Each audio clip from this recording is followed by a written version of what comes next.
அன்புக்குரிய சகோதரர் புதுப்படம் ஹலீம் அவர்களுடைய பக்ரியா என்ற நூல் வெளியீட்டு விழா. இந்த நிகழ்வு ரொம்ப ஒரு மகிழ்ச்சியும் நெகிழ்ச்சியும் கலந்த ஒரு உணர்வுபூர்வமான நிகழ்வாக இருக்குது. ஏன்னா கலந்து கொண்டு பேசியவர்கள் அப்படி வரலாறு, அரசியல், பண்பாடு எல்லாவற்றையும் தாண்டிய ஒரு சமூக உணர்வுடன் கூடிய ஒரு குழு அவையாக இது இருக்கிறதுனால அது நமக்கு அந்த மாதிரியான ஒரு உணர்வை ஏற்படுத்துது. இந்த அவையை பொறுத்தவரையும் எனக்கு முன்னால் உள்ளவங்க பலருக்கு எனக்கு தெரியும், என்னைய இங்கு உள்ள பலருக்கு தெரியும். இங்கு நான் விவாதங்களில் கிட்டத்தட்ட 15 ஆண்டுகளாக இவர்களை கூப்பிட்டு விருந்தினர்களாக கூப்பிட்டு இவர்களுடன் தான் நேர்காணல், 1 to 1 4 பேரை வைத்துக் கொண்டு விவாதம், சங் பரிவார் நண்பர்களுடன் சேர்ந்து சண்டை போடுங்கன்னு விடுறது, இந்த மாதிரி எல்லாமே செய்தது தலைவர்கள் அவர்கள், தோழர்கள் அவர்கள் எல்லாருடையும் தான். நான் சன் நியூஸில் வேலை பார்த்துக்கிட்டு இருக்கும்போது ஈழத்திலே முருகன் கோவிலையும் சிவன் கோயிலையும் அந்த சிங்கள பேரினவாத பௌத்த அரசு இடித்த போது அதை கண்டித்து ஆர்ப்பாட்டம் நடத்தியவர் தான் பேராசிரியர் ஜவாஹர்லா அவர்கள். நான் ஒரு செய்தியாளனாக அதை கவர் செய்ய போனவன். தமுமுகவாக இருக்கட்டும், எனக்கு தெரிந்து தமிழ்நாடு முஸ்லிம் முன்னேற்ற கழகம் என்பது எப்படியாக எங்களை போன்ற செய்தியாளர்களுக்கு அடையாளப்படும்னா, கூடங்குளம் விவகாரம் குறித்து இன்னைக்கு சட்டமன்றத்தில் பேராசிரியர் பேசியிருக்கிறார். அணுக்கழிவுகள் குறித்து தமிழ்நாட்டில் கொட்டப்படுவதை கண்டித்து பேசியிருக்கிறார். இப்படியாகத்தான் பேராசிரியர் எங்களுக்கு ஏன் தமிழ் சமூகத்துக்கே அறிமுகம். ஏன்னா நாங்கள் உரையாடியது பேசி கொண்டது எப்படின்னா 2016 மக்கள் நல கூட்டணின்னு ஒரு கூட்டணி அமைச்சாங்க. அது விதை போடும் போதெல்லாம் அங்கதான் இருந்தாங்க அவங்க.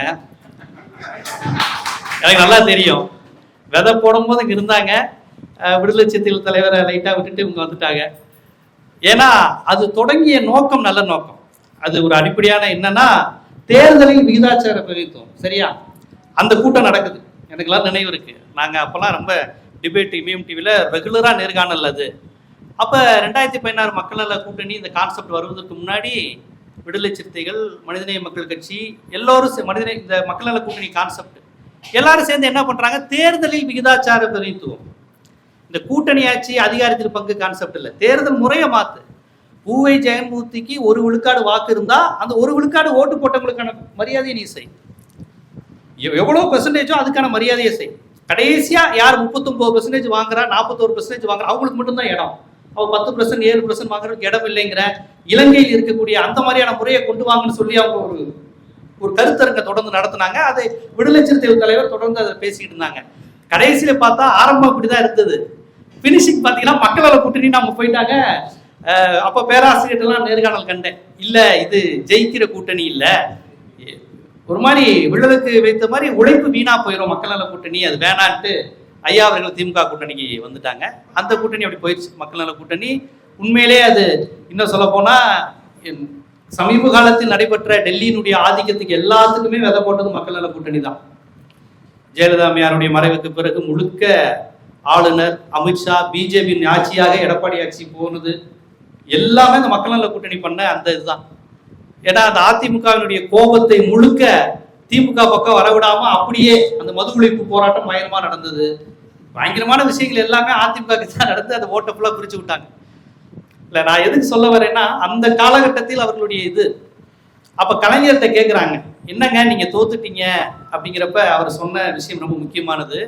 நான் தோத்தது மகிழ்ச்சி இல்லை, இன்னைக்கு இந்தியாவோட பெரிய எதிர்கட்சி திமுக தான். 2016 90 சீட்டோ என்னமோ இருந்தது. ஆனா சட்டமன்றம் தொடங்கின காலத்திலிருந்து சட்டமன்றத்தில் குரல் ஒலித்துக் கொண்டிருந்த இடதுசாரிகளின் குரலே இல்லாம போயிருச்சு. 2016 கம்யூனிஸ்டுகளே இல்லை. அப்ப இதை ஏன் நான் சொல்ல வரேன்னா, நம்ம தேர்தல் நேரத்தில் எடுக்கின்ற யுக்தி, நம்ம பிற நேரங்களில் பேசுற கருத்தியல் கோட்பாடை நம்ம புரிந்ததை செயல்படணும். அதை கலைஞர் அப்படி சொல்லி வருத்தப்பட்டார். அப்ப பேராசிரியர் எடுத்த முடிவை நான் சொல்றேன். திமுக கூட்டணி இந்த நேரத்துக்கு வரணுங்கிறப்ப அவர் தெளிவாக எடுத்திருந்தார். ஸோ எங்களுக்கு அந்த மாதிரி தான் அறிமுகம். முஸ்லிம் முன்னேற்ற கழகம், மனிதநேய மக்கள் கட்சிங்கிற பேரில் அடிபட்டாலும் எங்களுக்கு அவர் முழுக்க முழுக்க தமிழர் பிரச்சனை, மீனவர் பிரச்சனை, அணுக்கழிவு கொட்டுறது, கூடங்குளம் விவகாரம், ஈழத்துல நீ முருகன் கோயில் இடிக்கிறது, சிவன் கோயில் இடிக்கிறது, அங்க தமிழர்களுடைய வழிபாட்டு தலங்களை நீ இடிக்காத அப்படின்னு போராட்டம் நடத்தின அமைப்பு தமிழ்நாடு முஸ்லிம் முன்னேற்ற கழகம். அப்புறம் அப்துல் சமூத் அவர்கள், அவர் முழுக்க முழுக்க அந்த கல்பாக்கம் பிரச்சனை தான் அவர் உங்களுக்கு எங்களுக்கு அப்போ அறிமுகமே அவர் அந்த கல்பாக்கம் பிரச்சனை தான். முழுக்க முழுக்க அந்த கல்பாக்கம் அந்த கழிவு அங்கே உள்ள அந்த மக்களுக்கு வரக்கூடிய தோல் நோய்கள் இதை பற்றி தான் அவர் பேசிக்கிட்டு இருப்பார். அப்போ சட்டமன்ற உறுப்பினர்லாம் இல்லை, நான் சொல்றது 2013-14 இல்லை, அப்படிதான் எங்களுக்கு அறிமுகம். அப்போ இமயம் டிவி ப்ரொமோல அன்பு தோழர் அப்துல் சமது தான் ப்ரொமோல வந்துகிட்டே இருக்கும். என்ன சொல்லுவார்னா, காங்கிரஸ் என்பது காக்கி சட்டை ட்ரௌசர் போடாதது தான் பிஜேபி தான் காங்கிரஸ் அப்படின்னு ஒரு விஷயத்தை அவர் சொல்லிக்கிட்டே இருப்பார். அந்த ஸ்லோகம் வந்து பயங்கர ஃபேமஸ். அவரு இன்னைக்கு காங்கிரஸ் நண்பர்கள் அதை ஒன்றும் கோவிச்சுக்க மாட்டாங்கன்னு வச்சுக்கோங்களேன். அவர் வந்து ஒரு முழு வாக்கியமா சொல்லியிருப்பாரு. ப்ரொமோல கட் பண்ணி தானே போடுவோம். பல நேரங்களில் காங்கிரஸும் பிஜேபி மாதிரி இருக்கு அப்படிங்கிறத அவர் பதிவு செய்யறாரு. ஆனா அது எப்படி கட்டாயம் வந்துச்சுன்னா, காங்கிரஸ் என்பது காக்கி ட்ரௌசர் போடாத பிஜேபி தான் அப்படின்னு அவர் சொல்றது மட்டும் ப்ரொமோல போயிட்டே இருக்கும். அப்துல் சமத் அவர்கள் இமயம் டிவி விவாத அரங்க நிகழ்ச்சியில நான் சொல்றது ஒரு 13-14 ஆண்டுகள் இருக்கும்.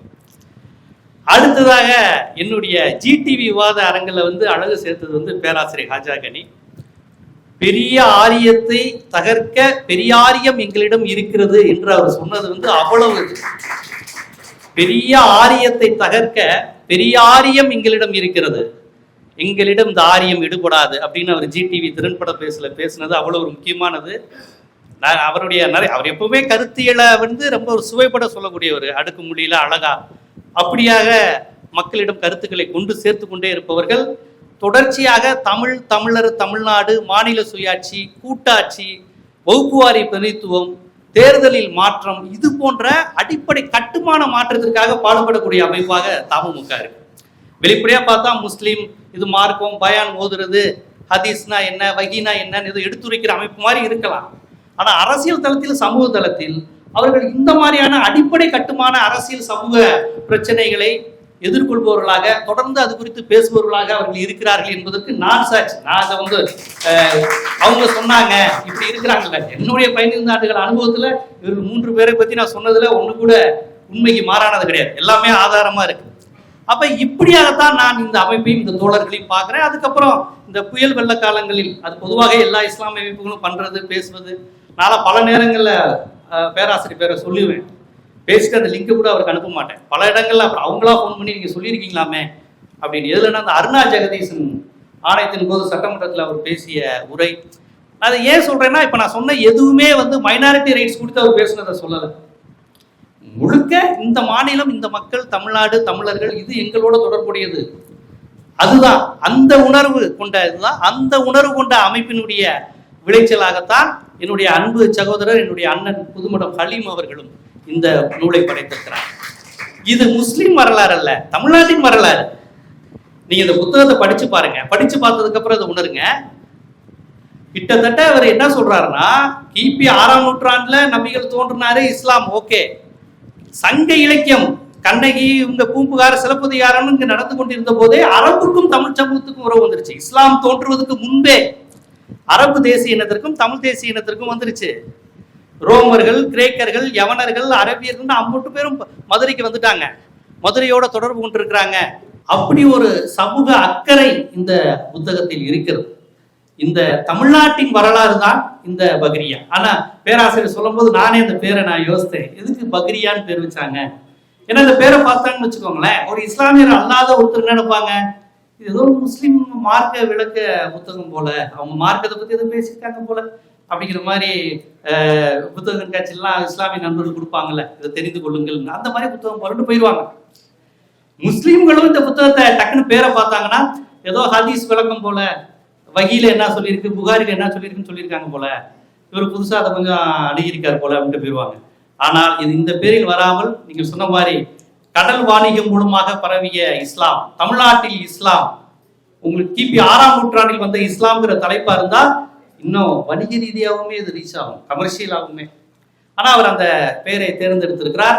கவலைப்படாதீங்க, கண்டிப்பா இது மறுபதிப்பு, 2ஆம் பதிப்பு, 3ஆம் பதிப்புலாம் வரும்போது பேரை கூட நீங்க மாத்தி போடலாம். ஏன்னா பேராசிரியர் சொல்லி இருக்கிறதுனால, ஏன்னா முழுக்க தமிழர்களுக்காக பேசியிருக்கீங்க, தமிழ்நாட்டை பத்தி பேசியிருக்கீங்க, அப்ப அவர்களுக்கு தானே, அவங்க தானே இங்க மார்க்கெட்டு, அதனால அதை நீங்க செய்யலாம் அப்படின்னு நான் சொல்றேன்.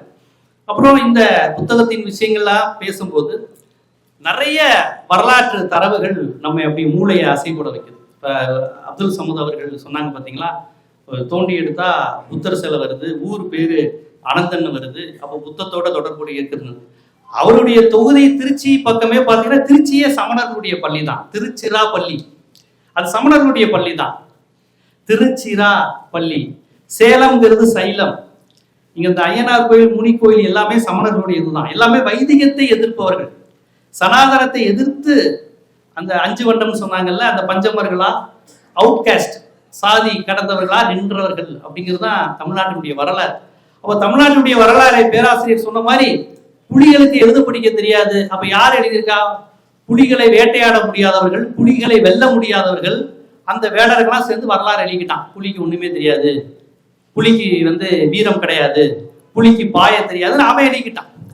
ஏன்னா அதான் வரலாறு, வேற ஒன்றும் இல்லை. நீங்க தமிழ்நாட்டு நம்ம சமூக அறிவியல் புத்தகத்துல முகலாயர்கள் படையெடுப்புன்னு இருக்கும். 5ஆம் வகுப்பு 6ஆம் வகுப்புலேயே அதை சொல்லிடுவாங்க. முகலாயர் படையெடுப்பை பத்தி குஷானர்கள் வருகை, முகலாயர் படையெடுப்பு அப்படின்னு போட்டுருவாங்க. ஆனா ஆரியர்களை பத்தி போடும்போது என்ன போடுவாங்க? ஆரியர்கள் வருகை. எதுக்கு வந்தாங்க? அவங்க வந்தாங்களாம், ஜஸ்ட் ஒரு கைகூர் போன வழியா அப்படி கிராஸ் பண்ணி ஒரு பிளேஸ் இருக்காம இங்க அப்படின்னு பார்த்துட்டு போக வந்தாங்களாம். ஆனா முகலாயர்கள் வெறி கொண்டு வந்திருக்காங்க. வரும்போதே ஒரு 100 பேரையாவது இன்னைக்கு சம்பவம் பண்ணிடணும், 1000 பேரை இன்னைக்கு கொண்டல் பண்ணிடணுங்கிற மாதிரி முகலாயர் படையெடுப்பு அப்படி. அப்ப இதெல்லாம் திட்டமிட்டு எழுதப்படுகிற வரலாறு. அதனாலதான் வரலாறு தெரியணும் அப்படிங்கிற விஷயத்துல நம்ம ரொம்ப கவனமா இருக்கிறது. அது மட்டும் இல்ல, குப்தர் ஆட்சி பொற்கால ஆட்சிங்குவாங்க. நீங்க சோசியல் சயின்ஸ் புத்தகம் குப்தர் ஆட்சி பொற்கால ஆட்சி நிறுவுக அப்படின்னு போடுவாங்க. அது ஏன் பொற்கால ஆட்சின்னு கேட்க மாட்டாங்க. குப்தர் ஆட்சி பொற்கால ஆட்சி தான், நீ நம்பிதான் ஆகணும். அந்த ஜோக்கு மாதிரி, நம்பினாதான் சோறு போடுவான் அப்படிங்கிற மாதிரி குப்தர் ஆட்சி பொற்கால ஆட்சி, கலப்பரர் ஆட்சி இருண்ட கால ஆட்சி. கலப்பரர் ஆட்சியில் பார்ப்பனர்கள் கையில் இருந்த நிலங்கள் புடுங்கி தமிழர்களிடம் கொடுக்கப்பட்டது. அதனாலதான் கலப்பரர் ஆட்சி அவன் இருண்ட கால ஆட்சிங்கிறான். கலப்பரர் ஆட்சியில் தான் திருக்குறள், நான்மணிக்கடிகை, கார்வழி 40, இன்னா 40, இனியா 40 எல்லாம் வந்திருக்கு. இவ்வளவு இலக்கியங்கள் வந்த காலகட்டம் எப்படி உங்களுக்கு இருண்ட காலமா இருக்கும்? பார்ப்பனர்களுக்கு இருண்ட காலம். ஏன்னா அங்க சமண மதம் வந்திருக்கு. அப்ப கிபி 2ஆம் நூற்றாண்டு 6ஆம் நூற்றாண்டு வரை இருண்ட காலம்னா அது பார்ப்பனர்களுக்கு இருண்ட காலம். குப்தர் ஆட்சி பொற்காலம் யாருக்கு? பார்ப்பனர்களுக்கு. இந்த புஷ்ய சுங்கமித்திரங்கிற ஒரு பார்ப்பன தளபதி உங்களுக்கு அந்த குப்த ஆட்சியை நிறுவுறாங்க. குப்தரை மன்னரை கொலை பண்ணிடுறாரு. கொலை பண்ணிட்டு ஆட்சியை நிறுவுறாங்க. அந்த குப்தர் ஆட்சியை தான் பொற்கால ஆட்சிங்கிறாங்க. மௌரிய வம்சத்தை அழிச்சிட்டு குப்தர் ஆட்சி வர்றது. சாணக்கியன் பின்னாடி இருக்கிறார்.